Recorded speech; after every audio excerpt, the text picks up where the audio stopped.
Hey guys, welcome back my Veda Gowda YouTube channel. So ನಾನಿವತ್ತು first 3 semester ಹೇಗಿರುತ್ತೆ ಪ್ರೆಗ್ನೆನ್ಸಿಲಿ, ಅದರಲ್ಲೂ ಟ್ವಿನ್ಸಲ್ಲಿ ಹೇಗಿರುತ್ತೆ ಅನ್ನೋದ್ರ ಬಗ್ಗೆ ನಾನಿವತ್ತು ತಿಳಿಸ್ಕೊಡೋಣ ಅಂತ ಬಂದಿದ್ದೀನಿ. ಯಾರಾದರೂ ಟ್ವಿನ್ಸ್ ಪ್ರೆಗ್ನೆನ್ಸ್ ಲೇಡಿ ಇದ್ದರೆ ಅವ್ರಿಗೆ ಯೂಸ್ ಆಗುತ್ತೆ. ಸೊ ಹಾಗಾಗಿ ಯಾವ ರೀತಿ ಇರುತ್ತೆ ಫಸ್ಟ್ನೇ ತಿಂಗಳು, 2ನೇ ತಿಂಗಳು, 3ನೇ ತಿಂಗಳು ಅನ್ನೋದ್ರ ಬಗ್ಗೆ ನಾನಿವಾಗ ತಿಳಿಸ್ಕೊಡ್ತೀನಿ. ಸೊ ನನಗಿವಾಗ 8ನೇ ತಿಂಗಳು ನಡೀತಿದೆ. ಈ 3 ಸೆಮಿಸ್ಟರ್ ಆದಮೇಲೆ ನೆಕ್ಸ್ಟು ಸೆಕೆಂಡ್ ಸೆಮಿಸ್ಟರ್ದು ಹೇಳ್ತೀನಿ. ಸೆಕೆಂಡ್ ಸೆಮಿಸ್ಟರಲ್ಲಿ 3 ಸೆಮಿಸ್ಟರ್, ಲಾಸ್ಟ್ ಸೆಮಿಸ್ಟರಲ್ಲಿ 3 ಸೆಮಿಸ್ಟರ್ದ್ರ ಬಗ್ಗೆ ಹೇಳ್ತಾ ಹೋಗ್ತೀನಿ part by part. Okay, so ಎಲ್ಲೂ ಮಿಸ್ ಮಾಡಿದೆ ವಿಡಿಯೋನ ನೋಡಿ. ಒಂದು ಬೇಬಿ ಇರೋದಕ್ಕಿಂತ 2 ಬೇಬಿ ಇರುತ್ತಲ್ಲ, ಸೊ ಅವರಿಗಂತೂ ತುಂಬ ಅಂದರೆ ತುಂಬ ಕಷ್ಟನೇ ಆಗಿರುತ್ತೆ. ಸೊ ಸಿಸ್ಟಮ್ಮು ಅಷ್ಟೇ ತುಂಬ ಅಂದರೆ ತುಂಬ ಡಿಫ್ರೆಂಟ್ ಆಗಿರುತ್ತೆ. ಸೊ ನಾವು ಹೇಳೋದಕ್ಕೆ ಆಗೋದಿಲ್ಲ, ಆ ರೀತಿ ಸಿಸ್ಟಮ್ನ ಅವರು ಅನುಭವಿಸ್ತಾರೆ ಅಂತಲೇ ಹೇಳ್ಬೋದು ಇದರಲ್ಲಿ. ಸೊ ನಾನು ಫಸ್ಟ್ ಪ್ರೆಗ್ನೆನ್ಸಿಲಿ ನನ್ನ ಮಗಳು ಪ್ರೆಗ್ನೆನ್ಸಿಲಿ ನಾನು 7 ತಿಂಗಳವರೆಗೂ ನಾನು ಪ್ರೆಗ್ನೆಂಟೇ ಅಲ್ಲ, ಅಂದರೆ ಗೊತ್ತಿತ್ತು ಎಲ್ಲ ಇತ್ತು, ಆ ರೀತಿ ನಾನು ಇದ್ದೆ. 7 ತಿಂಗಳ ಮೇಲೆ ಸ್ವಲ್ಪ ವೆಯ್ಟ್ ಎಲ್ಲ ಗೈನ್ ಆಗಿ ಬಾಡಿ ಎಲ್ಲ ಫುಲ್ಲು ಕಾಲೆಲ್ಲ ಊತಾಗಿ ಅವಾಗ ಸ್ವಲ್ಪ ಸಫರ್ ಪಟ್ಟೆ. ಅದು ಬಿಟ್ಟರೆ ನನಗೆ ಇನ್ನೇನೂ ಆಗಿಲ್ಲ. ವಾಮಿಟಿಂಗ್ ಆಗಲಿ ಮತ್ತು ಸ್ಮೆಲ್ ಬರೋದಾಗಲಿ, ಅದು ಇದು ಈಚಿಂಗು ಏನೂ ಇಲ್ಲ. ಇದರಲ್ಲಿ ಫಸ್ಟ್ 3 ಸೆಮಿಸ್ಟರಲ್ಲಿ ನನಗೆ ಫುಲ್ ಬಾಡಿ ಎಲ್ಲ ಇಚ್ಚಿಂಗ್ ಆಗ್ತಾಯಿತ್ತು. ಎಲ್ಲಂದ್ರಲ್ಲಿ ಎಲ್ಲ ಫುಲ್ಲು ಇಚ್ಚಿಂಗು. ಆಮೇಲೆ ಸರ್ ಹತ್ರ ಕೇಳಿದ್ದಕ್ಕೆ ಅವ್ರು ಹೇಳಿದ್ರು, ಸೊ ಬಾಡಿ ಲೋಷನ್ ಯೂಸ್ ಮಾಡೋದು ಬೆಟರ್ ಅಂತ ಹೇಳಿದ್ರು. ಆಮೇಲೆ ನಾನು ಮಾರ್ನಿಂಗು ಸ್ನಾನ ಮಾಡ್ತಿದ್ದೆ, ಮತ್ತು ರಾತ್ರಿ ಮಲ್ಕೋಬೇಕಾದ್ರೆ ನೈಟ್ ಹೊತ್ತು ಸ್ನಾನ ಮಾಡಿ ನಾನು ಮಲ್ಕೋತಿದ್ದೆ. ಯಾಕೆಂದರೆ ಅಷ್ಟು ಇಚ್ಚಿಂಗ್ ಆಗೋದು ಬಾಡಿ ಎಲ್ಲ, ಮತ್ತು ವಾಮಿಟಿಂಗೂ ಆಗೋದು. ತುಂಬ ವಾಮಿಟಿಂಗ್ ಏನಿಲ್ಲ, ಸೊ ಆದರೂ ವಾಮಿಟಿಂಗ್ ಆಗೋದು. ನೆಕ್ಸ್ಟ್ ಏನಾಯಿತು ಅಂದರೆ ತಲೆ ಸುತ್ತು ಬೀಳೋದು, ಎಲ್ಲಂದ್ರಲ್ಲಿ ತಲೆ ಸುತ್ತು ಬೀಳೋದು. ಅಯ್ಯೋ ದೇವ್ರೆ, ಹೆಂಗೆ ಅಂದರೆ ಮನೆ ಎಲ್ಲ ಕೆಲಸ ಮಾಡಿ ಬಾಗ್ಲ ಹತ್ರನೇ ನಿಂತಿದ್ದೀನಿ. ಸೊ ತಿರುಗ್ತಾ ಇದ್ದು ಏನೋ ಹೊಸ್ದು ಥರ ಫೀಲ್ ಆಗ್ತಿದೆ. ನಾನು ತಲೆ ಸುತ್ತು ಬಿದ್ದಿದ್ದೆ ಇದೇ ಫಸ್ಟ್ ಟೈಮ್ ಅಂತಲೇ ಹೇಳ್ಬೋದು. ನಾವು ಸ್ಕೂಲಲ್ಲಿ ಹೋಗ್ಬೇಕಾದ್ರೆಲ್ಲ ಪ್ರೇಯರ್ ಹಾಲಲ್ಲಿ ನಿಂತಿದ್ದಾಗ ನಮ್ಮ ಫ್ರೆಂಡ್ಸ್ ಎಲ್ಲ ತಿರುಗಿ ಬೀಳೋರು, ನಾವು ಒಂದಿನವೂ ಸಹ ಬಿದ್ದಿರಲಿಲ್ಲ. ಸೊ ನನಗೆ ಆ ಎಕ್ಸ್ಪೀರಿಯನ್ಸ್ ಆಗಿದ್ದು ಸೊ ಈ ಪ್ರೆಗ್ನೆನ್ಸಿಲಿ. ಮತ್ತು ಇನ್ನೂ ಒಂದು ಸಲ ಬಿದ್ದಿದ್ದೆ, ಅದು ಬಾಗಿಲು ತೊಳಿಬೇಕಾದ್ರೆ ಬಿದ್ದಿರಲಿಲ್ಲ, ಗೊತ್ತಾಯಿತು ಅವಾಗ ನಂಗೆ. ಫಸ್ಟ್ನೇ ಸಲ ಬಿದ್ದಿದ್ನೆಲ್ಲ ತಿರುಗ್ತಾ ಇತ್ತು. ಸೊ ನಾನು ಅವಾಗ ಅದು ಇದು ಹಿಡ್ಕೊಂಡು ಕಂಬಿ ಸೋಫಾ ಎಲ್ಲ ಇಟ್ಕೊಂಡು ಒಳಗಡೆ ಬಂದು ಕೂತ್ಕೊಂಡು ರಿಲ್ಯಾಕ್ಸ್ ಮಾಡಿದ್ಮೇಲೆ ಆಮೇಲೆ 3 ಮಂತ್ಸ್ ಆದಮೇಲೆ ನನಗೆ ತಲೆ ಸುತ್ತು, ಇಚ್ಚಿಂಗು ಕಮ್ಮಿ ಆಯಿತು, ತಲೆ ಸುತ್ತು ಕಮ್ಮಿ ಆಯಿತು, ವಾಮಿಟಿಂಗು ಕಮ್ಮಿ ಆಯಿತು. ಬರೀ ಇಷ್ಟೇ ಅಲ್ಲ, ನನಗೆ ಇಲ್ಲಿ ಫೇಸ್ ಹತ್ರ ಎಲ್ಲ ಇಲ್ಲೆಲ್ಲ ಏನೋ ಒಂಥರ ಆಗಿತ್ತು ನನಗೆ, ಈ ಸೈಡು ಮತ್ತು ಈ ಸೈಡು. ಅದೆಲ್ಲ ನನಗೆ ಫುಲ್ ಹೊರಟೋಯ್ತು, ಏನೂ ಇಲ್ಲ ಇಲ್ಲೆಲ್ಲ. ಫೇಸೆಲ್ಲ ಫುಲ್ಲು ಕ್ಲಿಯರ್ ಆಗಿದೆ ನನಗೆ, ಏನೂ ಇಲ್ಲ. ಇಲ್ಲೊಂದು ಏನೋ ಇದ್ರ ಥರ ಆಗ್ತಿದೆ, ಅದಷ್ಟು ಗೊತ್ತಾಗಲ್ಲ ಅನಿಸುತ್ತೆ. ಸೊ ಇದೇನಂದರೆ ಒಂದು ಪಿಂಪಲ್ ಆಗಿತ್ತು, ಅದನ್ನು ನಾವು ಕಿತ್ತು ಅದೇನಾಯ್ತು, ಈ ಥರ ಮಚ್ಚೆ ಥರ ಆಗೋಯ್ತು. ಎಲ್ಲರೂ ದೃಷ್ಟಿ ಬಟ್ಟೆ ಇಟ್ಕೊಂಡಿದ್ಯಾ ಅಂತ ಕೇಳ್ತಾರೆ. ದೃಷ್ಟಿ ಬಟ್ಟೆಲ್ಲ ಇಟ್ಕೊಳೋ ಅಂಥ ಚಾನ್ಸ್ ಏನಿಲ್ಲ. ಸೊ ಅದು ಆ ರೀತಿ ಆಗಿದೆ. ಮತ್ತು ನಾನು 3 ಮಂತ್ಸಲ್ಲೂ ಸಹ ನಾವು ಟ್ರಾವೆಲ್ ಮಾಡಿದ್ವಿ, ಯಾಕೆಂದರೆ ನಮ್ಮ ಹಸ್ಬೆಂಡ್ ಡ್ರೈವ್ ಮಾಡಿದರು. ಸೊ ಸೇಫಾಗಿ ಹೋಗಿ ಸೇಫಾಗಿ ನಾವು ಬಂದ್ವಿ. ಅಲ್ಲೂ ತಲೆ ಸುತ್ತು ಬರೋದಾಗಲಿ ವಾಮಿಟಿಂಗ್ ಆಗಲಿ ಆಯಿತು ಅಂತ ಕೇಳಿದರೆ ಡೆಫಿನೆಟ್ಲಿ ಆಯಿತು. ಆದರೆ ನನಗೆ ಅಯ್ಯೋ ಆಗೋದೇ ಇಲ್ಲ, ನನ್ನ ಕೈಲಿ ಎಷ್ಟಾಗುತ್ತೋ ಬೆಸ್ಟ್ ಅಷ್ಟು ನಾನು ಟ್ರೈ ಮಾಡ್ತೀನಿ.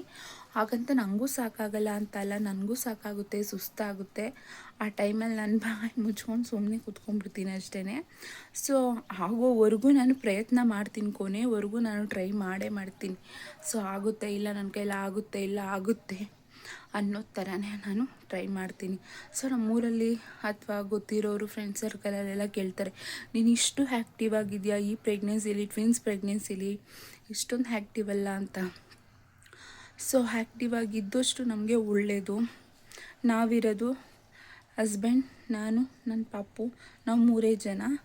ಸೊ ಹಾಗಾಗಿ ನಾವು ಟೈಮ್ ಸ್ಪೆಂಡ್ ಮಾಡಬೇಕು ಅಂದರೆ ಇಷ್ಟರಲ್ಲೇ. ಸೊ ನಮ್ಮ ಹಸ್ಬೆಂಡು ಡ್ಯೂಟಿಗೆ ಹೋಗ್ತಾರೆ ಆಬ್ವಿಯಸ್ಲಿ, ಆದರೆ ಅವರು ಸಿಗೋದು ಸ್ವಲ್ಪ ಟೈಮ್ ಅಷ್ಟೇ. ಸೊ ಹಾಗಾಗಿ ನಾನು ಎಲ್ಲದರಲ್ಲೂ ಮನೆ ಕೆಲಸ ಮಾಡೋದಾಗಲಿ ಎಲ್ಲನೂ ನಾನೇ ಮಾಡ್ಕೊತೀನಿ. ಅಡುಗೆ, ಊಟ ಎಲ್ಲ ಆಗೋದೇ ಇಲ್ಲ ಅಪ್ಪ ಅನ್ನೋಂಗಿಲ್ಲ. ಸುಧಾರಿಸ್ಕೊಂಡು ಮಾಡಿಕೊಂಡು ನಾನು ತಿಂತೀನಿ. ಸೊ ಎಲ್ಲರೂ ಹೇಳ್ತಾರೆ, ಈಗ 8 ತಿಂಗಳು ಹೋಗ್ಬಿಡ್ಬೇಕಿತ್ತು ನೀನು ಊರಿಗೆ, ನಿಂಗೆ ಯಾರು ಮಾಡೋರು ಅಂತ. ಸೊ ನನಗೇನು ಆ ಥರ ಏನು ಫೀಲ್ ಆಗ್ತಿಲ್ಲ. ಯಾಕೆಂದರೆ ನನಗೆ ನಮ್ಮ ಹಸ್ಬೆಂಡನ್ನ ಬಿಟ್ಟು ಹೋಗೋದು ಸ್ವಲ್ಪ ಕಷ್ಟ. ಆವತ್ತಿಂದ ತುಂಬ ಜೊತೆಲಿದ್ದೀವಿ. ಒಂದು ಬಾಂಡಿಂಗ್ ಆಗಿದೆ ನಮ್ಮಲ್ಲಿ ಅಂತಲೇ ಹೇಳ್ಬೋದು. ಸೊ ಹಾಗಾಗಿ ನಾವು ಹೋಗೋಕ್ಕೆ ನಮಗೂ ಅಷ್ಟು ಇಷ್ಟ ಆಗಲ್ಲ. ಹೇಗಿದ್ದರೂ ಬಾಣ್ತನಗೂ ಹೋಗಲೇಬೇಕಲ್ವ. ಸೊ ಹಾಗಾಗಿ ಹೀಗೆ ಹೋದಾಗ ಬೋರ್ ಆಗಿಬಿಡುತ್ತಲ್ವ. ಹಾಗಾಗಿ ನಾವು ಹೋಗಿಲ್ಲ ಅಷ್ಟೇ.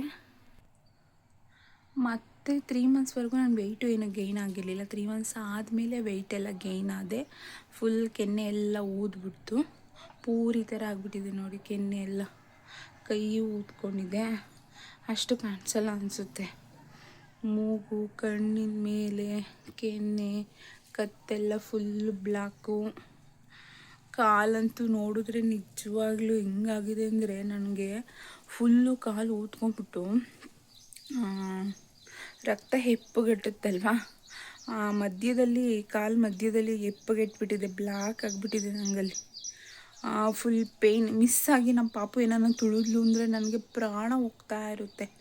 ಸೊ ಏನು ಮಾಡೋದು, ಅದು ಕಚ್ಕೊಂಡು ಸುಮ್ಮನೆ ಕಿರ್ಚಾಡ್ತೀನಿ. ಪಾಪ ಅದು ಎದ್ರುಕೊಂಡ್ಬಿಡುತ್ತೆ ಒಂದೊಂದು ಸಲ. ಮತ್ತು ಸ್ಮೆಲ್ಲಿಂಗೆಲ್ಲ ಡೆಫಿನೆಟ್ಲಿ ನನಗೂ ಆಗ್ತಾಯಿರಲಿಲ್ಲ. ಸ್ಮೆಲ್ ಕಂಡ್ರೆ ಆಗ್ತಾಯಿರಲಿಲ್ಲ. ಏನಾದರೂ ಸ್ಮೆಲ್ ಬಂತು ಅಂದರೆ ಪಕ್ಕ ಫಸ್ಟು ನಾನೇ ಹೇಳ್ತಿದ್ದೆ, ಇದ್ರ ಸ್ಮೆಲ್ ಅಂತ ನಾನೇ ಹೇಳ್ತಾ ಇದ್ದೆ ಗೆಸ್ ಮಾಡಿ. ಸ್ಮೆಲ್ಲಿಂಗೂ ಸಹ ಆಗ್ತಾಯಿರಲಿಲ್ಲ. ಈ ಪ್ರೆಗ್ನೆನ್ಸಿ ನನಗೆ ತುಂಬ ಅಂದರೆ ತುಂಬ ಕಷ್ಟ ಕೊಟ್ಬಿಡ್ತು ಅಂತಲೇ ಹೇಳ್ಬೋದು. ನನ್ನ ಸಂಸ್ಕೃತ ಪ್ರೆಗ್ನೆನ್ಸಿಲಿ ನನಗೆ ಏನೂ ಇಲ್ಲ, ಆರಾಮ್ 7 ತಿಂಗಳವರೆಗೂ ನಂಗೆ ಒಂದಿನವೂ ವಾಮಿಟ್ ಆಗಿರಲಿಲ್ಲ, ಸುಸ್ತಾಗಿಲ್ಲ, ಇಚ್ಚಿಂಗ್ ಆಗಿಲ್ಲ. ಇದೆಲ್ಲ ನನಗೆ ಹೊಸ್ದಾಗಿ ಆಗ್ತಿರೋ ಅನುಭವ. ಫಸ್ಟ್ನೇ ಪ್ರೆಗ್ನೆನ್ಸಿಲಿ ಅನುಭವ ಆಗಬೇಕಿತ್ತು. ಸೊ ನನಗೆ 2ನೇ ಪ್ರೆಗ್ನೆನ್ಸಿಲೆಲ್ಲ ಅನುಭವ ಆಗಿದೆ. ಸೊ ಇಲ್ಲಿಂದ ಬಸ್ ಸ್ಟ್ಯಾಂಡ್ಗೂ ಸ್ವಲ್ಪ ದೂರ ಇದೆ. ನಾವು ಹಸ್ಬೆಂಡ್ ಜೊತೆ ಎಲ್ಲನೂ ಹೋಗಬೇಕು ಅಂದರೆ ಹೋಗೋದು. ಸೊ ಅವರಿಗೆ ಒಂದೊಂದು ಸಲ ಕೆಲಸ ಇದ್ದಾಗ ಆ ಟೈಮಲ್ಲಿ ನಾವು ಆಸ್ಪತ್ರೆ ಅಥವಾ ಎಲ್ಲಾದರೂ ಊರಿಗೆ ಹೋಗಬೇಕು ಅಂತಂದಾಗ ನಾವು ಇಲ್ಲಿಂದ ಒಂದು ಅರ್ಧ ಕಿಲೋಮೀಟರ್ ಆದರೂ ಬಸ್ ಸ್ಟ್ಯಾಂಡಿಗೆ ನಡಿಲೇಬೇಕು. ಸೊ ಪಾಪನ್ನ ಕರ್ಕೊಂಡು ನಾನು ನಡ್ಕೊಂಡು ಹೋಗಿದ್ದೀನಿ, ಅವಳನ್ನ ಎತ್ಕೊಂಡು ಇದ್ದೀನಿ, ನಡೆಸ್ಕೊಂಡು ಹೋಗಿದ್ದೀನಿ. ಎಲ್ಲ ಥರನೂ ನಾನು ಟ್ರೈ ಮಾಡಿದ್ದೀನಿ.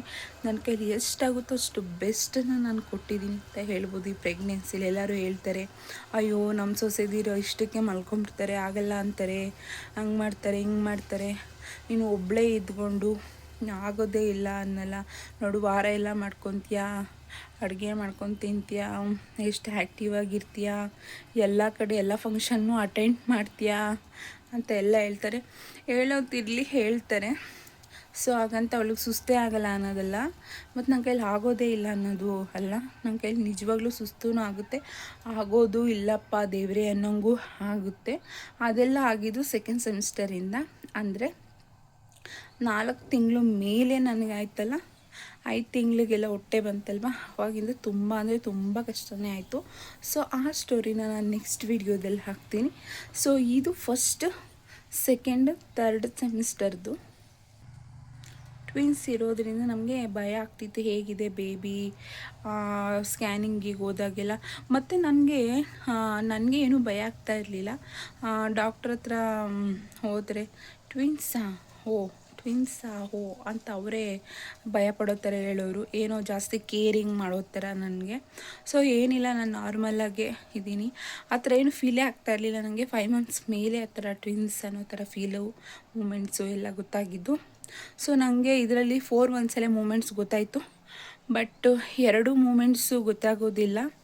ಅದೇ ಹೇಳಿದ್ರು, ಪಾಪು ಗ್ರೋತ್ ಆದಮೇಲೆ 2 ಪಾಪು ಏನಾದರೂ ಮೂಮೆಂಟ್ಸ್ ಮಾಡೋದು ಗೊತ್ತಾಗುತ್ತೆ, ಈಗ ಗೊತ್ತಾಗಲ್ಲ ಅಷ್ಟು ಅಂತ ಹೇಳಿದ್ರು. ಸೊ ಅದೇ ರೀತಿ ಇವಾಗ ಗೊತ್ತಾಗುತ್ತೆ. ಫಸ್ಟು ಗೊತ್ತೇ ಆಗಲ್ಲ ಯಾವ ಪಾಪು ಮೂಮೆಂಟ್ಸ್ ಮಾಡುತ್ತೆ ಅಂತ ಗೊತ್ತಾಗಲ್ಲ. ಮೂಮೆಂಟ್ಸ್ ಮಾಡುತ್ತೆ, ಆದರೆ ಇದೇ ಪಾಪು ಮಾಡುತ್ತಾ ಅದೇ ಪಾಪು ಮಾಡುತ್ತಾ ಅಂತ ಗೊತ್ತಾಗೋದೇ ಇಲ್ಲ. ಮತ್ತು ಕೆಲವ್ರಿಗೆ ನಮಗಿನ್ನ ಅವ್ರಿಗೆ ಸ್ವಲ್ಪ ಟೆನ್ಷನ್ ಆಗೋಗ್ಬಿಟ್ಟಿದೆ ಕೆಲವು ಜನಗಳಿಗೆ. ಸೊ ಎಲ್ಲರೂ ತಿಳ್ಕೊಳಕ್ಕೆ ಹೋಗ್ಬೇಡಿ. ಟ್ವಿನ್ಸ್ ಅಂತ ಅಯ್ಯೋ 3 ಮಕ್ಕಳಂತೆ ಫಸ್ಟೇ ನೋಡ್ಕೊಬೇಕಲ್ವಾ ಅಂತ ಏನೇನೋ ಗಾಸಿಪ್ ಮೇಲೆ ಮಾತಾಡಿದ್ರಂತೆ.